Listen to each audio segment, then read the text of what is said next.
شخص آیا, اس نے کہا جی آپ بھی بیمار ہوتے ہیں, میں تو کبھی بیمار نہیں ہوتا, سالوں بیت گئے میں کبھی بیمار نہیں ہوا. حضور نے فرمایا اٹھ کے جا توبہ کر, اٹھ کے جا اور توبہ کر, تجھ سے تو اللہ ناراض ہے تو کبھی بیمار ہی نہیں ہوا, تجھ سے تو رب ناراض ہے, کبھی تیرے قریب بیماری نہیں آئی. فرعون نے خدائی کا دعویٰ کیا تھا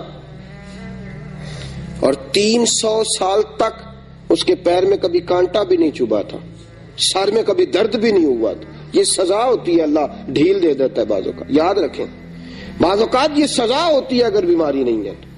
اس لیے کہ بیماری رحمت بن کے آتی ہے, بیماری شفا بن کے آتی ہے, وہ بندے کی خطائیں لینے کے لیے آتی ہے. اور اگر تو کبھی تھوڑا تھوڑا بیمار رہنے لگا تو پھر سمجھ تجھ پہ فضل ہونا شروع ہو گیا, رحمت کے دروازے تیرے لیے کھلنے لگے ہیں, وہ تجھ پہ مہربان ہو گیا. اللہ کے بندے اکثر علیل رہتے ہیں, اکثر ان کی طبیعتوں میں کمزوریاں رہتی ہیں, اکثر بیمار رہتے ہیں, اور بزرگوں کے حالات پڑھیں تو پتہ چلتا ہے کہ کہیں کچھ نہ کچھ معاملات زندگی کے ساتھ رہے. ساتھیوں یاد رکھیے گا, یہ تو علامت ولایت ہے, یہ تو اللہ کا بندہ ہونے کی علامت ہے. بیماری کا آنا, کمزوری کا آنا, کہیں تکلیف کا آنا گھر میں, یہ کوئی ایسی بات تو نہیں.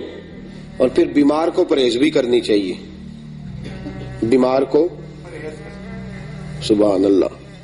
اب ہمارا مزاج ہے نا, یہ لنگر دا حلوہ ہے جنہ مرضی کھاؤ, یہ کدھر سے نکالا جی آپ نے, یہ کیا بات ہوئی جی, یہ تسی جی کرو اللہ رسول کا نام ہے, یہ کیسی بات ہے جی بھائی, یہ کس نے آپ کو کہاں سے نکلی ہے یہ چیز. الحمدللہ میں لنگر کا قائل ہوں, لنگر پکتا ہے, کھلاتے بھی ہیں کھاتے بھی ہیں, لیکن ایک بات یاد رکھیں, حضرت علی المرتضیٰ کی طبیعت علیل تھی, ایک جگہ پہ حضور کے ساتھ مہمان ہوئے, وہاں کھجوروں کی بنی ہوئی کوئی چیز پکی, حضرت علی نے کھانا چاہی, حضور نے منع فرما دیا, میں تیرے لیے بہتر نہیں, تیرے لیے بہتر ہے جس اللہ رسول کا نام لے کے ہم کھائے جا رہے ہیں اور وہ چیز ہمارے لیے مضر صحت ہے, وہی تو رسول پاک اپنے سامنے بٹھا کے منع فرما رہے, تو میں تیرے لیے ٹھیک نہیں. اور پھر ان کے گھر میں سرکہ بن کے آیا, حضور نے فرمایا علی اس میں سے کھاؤ, یہ تمہارے لیے بہتر ہے. اس لیے کہ حضور سب سے بڑے طبیب ہیں کائنات کے, رسول پاک کائنات کے سب سے بڑے. اور ڈاکٹر تو نسخے بدلتے رہتے ہیں نا, ڈاکٹر صاحب کے پاس دوائی لینے جاؤ, اگلے دن جاؤ جی ٹھیک, میں نے دوائی بدل دی, اب آپ ٹھیک ہو جائیں. بخاری شریف کی حدیث ہے, میرے حبیب پاک کے پاس ایک شخص, یا رسول اللہ میرے بھائی کو دست آ رہے ہیں, حضور نے فرمایا جا کے شہد پلا. آیا, کہا یا رسول اللہ کو زیادہ ہو گئے ہیں, حضور نے فرمایا جا شہد پلا جا کے. پھر آیا, کہا حضور بڑھ گئے ہیں, فرمایا تیرے بھائی کا پیٹ جھوٹ بولتا ہے, اللہ کا نبی سچ کہتا ہے, تیرے بھائی کا پیٹ جھوٹ بولتا, اللہ کا نبی سچ, جا کے شہد پلا.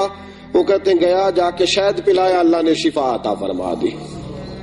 حضور علیہ الصلوۃ والسلام طبیب اعظم رسول کریم صلی اللہ تعالی علیہ وسلم نے منع فرمایا, یہ تیرے لیے بہتر نہیں ہے, تم اسے استعمال نہ کر. تو یہاں اس بات کو ذہن کے اندر رکھیں کہ جو چیزیں اللہ تبارک و تعالیٰ کی پیدا کردہ چیزیں ہیں, تو جس طرح بہت ساری چیزوں کو اللہ نے مسلمانوں کے لیے ویسے ہی حرام قرار دے دیا ہے, اگر آپ کی طبیعت ٹھیک نہیں ہے اور کچھ چیزیں آپ کے لیے مضر صحت ہیں تو دین اس کی گنجائش دیتا ہے آپ کو, اس پر پورے دلائل رکھتے ہیں ہم کہ ان چیزوں کو نہیں استعمال کرنا چاہیے, رب رسول نے منع فرمایا. تو ہم اگر بے دھڑک ہو کے خود اپنا نقصان کریں گے تو یہ بھی تو ایک بات بری ہے نا.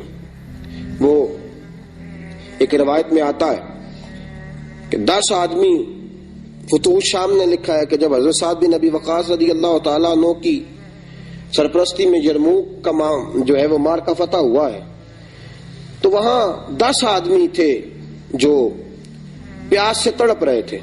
ایک کے پاس پانی لے کے گئے تو اس نے کہا نہیں دوسرے کو پلاؤ, دوسرا, تیسرا, چوتھا, 5واں, اب 9 آدمی وصال کر گئے. 10ویں کے پاس پانی گیا تو اس نے پی لیا. بعد میں کچھ لوگوں نے سوال کیا, کہا جناب آپ نے کیوں اشار نہیں کیا؟ تو انہوں نے کہا کہ چونکہ میرے پہلے 9 ساتھی شہید ہو چکے تھے, اب میرے پاس بندہ کوئی نہیں بچا تھا اشار کرنے کے لیے, اب اگر میں پانی نہ پیتا تو خودکشی ہوتی, اب اگر میں نہ پیتا اور اللہ کی بارگاہ سے سزا دیا جاتا.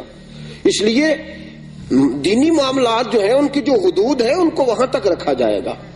ہم اپنی مرضی سے اپنی ذات کے لیے، نفس کی خواہش کے لیے دین کی تشریحات، توضیحات، تعبیرات کو نہیں بدلیں گے. جہاں تک معاملہ ہے اس کو وہیں تک محدود کیا جائے گا. تو جو پرہیز کرنے کا ڈاکٹر حکم دیتا ہے، بتاتا ہے کسی کو، اور طبیب اس کو بتلاتا ہے کہ یہ چیز تیرے لیے اچھی ہے، یہ بری ہے، اس کو پرہیز کرنا چاہیے، اس لیے کہ جان اللہ کی نعمت ہے، یہ رب کریم نے اس کو عطا فرمائی ہے، اس کی حفاظت کرنا اس کے لیے ضروری ہے. میرے ساتھیو، تیمارداری، بیمار کے بارے میں جو احکامات ہیں. اب ہے معاملہ تیمارداری کا. حضرت سعد بن ابی وقاص رضی اللہ تعالیٰ عنہ فرماتے ہیں میں بیمار ہو گیا تو میں نے اپنی بیٹی سے کہا، بیٹی کسی کے ہاتھ حضور کو پیغام بھیج، رسول پاک کو پیغام بھیجو، بتاؤ کہ سعد بیمار ہے. فرماتی ہیں کہ میری بیٹی نے پیغام بھیجا، رسول پاک تشریف لائے. اور یہ تیمارداری نہ درد دل سے ہوتی ہے. حضرت سعد بن عبادہ فرماتے میں بیمار ہو گیا تو بڑے سپہ سالار تھے، بڑے جذبے والے صحابی تھے. حضور میری تیمارداری کرنے آئے تو رسول پاک نے میرے ہاتھ کے اوپر ہاتھ رکھا تو فرماتے ہیں کہ میں نے حضور کا چہرہ دیکھا تو پیارے مصطفیٰ کی آنکھوں میں آنسو تھے. تیمارداری کرنے ہیں، درد دل ہے نا، محبت ہے غلام کے ساتھ. بعض اوقات بچے بیمار ہوں تو ماں باپ کی آنکھیں باہر آتی ہیں، محبت ہے. ہاتھ رکھا تو حضور رو پڑے تو ساتھ جو صحابہ تھے ان سب کی آنکھوں میں بھی آنسو آ گئے. یہ درد دل ہے. حضرت سعد بن ابی وقاص فرماتے ہیں کہ رسول پاک میری تیمارداری کرنے آئے تو میں رو پڑا. میں نے کہا یا رسول اللہ اب میں نہیں بچوں گا، بس یہ بیماری جان لیوا ہے. حضور میں وصیت کرنا چاہتا ہوں. کتنی وصیت کروں؟ میرا دل کرتا ہے کہ 1/3 مال گھر والوں کو دے جاؤں، باقی سارا اللہ کی راہ میں. حضور نے فرمایا نہیں، 1/3 اللہ کی راہ میں، باقی سارا اپنے ورثاء کے لیے وصیت کرو. اور جہاں تک تمہارے جانے کا خیال ہے، فرمایا اللہ تمہیں شفا بھی دے گا اور زندگی بھی عطا فرمائے گا. جہاں تک تمہارے جانے کا خیال ہے اور تمہاری اس بات کا تعلق ہے کہ اب نہیں بچوں گا، اللہ شفا بھی عطا فرمائے گا اور زندگی بھی عطا فرمائے گا. حضرت سعد بن ابی وقاص فرماتے ہیں حضور کے وہ جملے تھے، ساڈے نبی دی زبان ساڈے واسطے قرآن، رسول پاک کے وہ فکر اثر بن کے دل پہ لگے. اللہ نے مجھے شفا بھی عطا فرمائی اور حضور کے بعد کئی سالوں تک اللہ نے زندگی عطا فرمائی.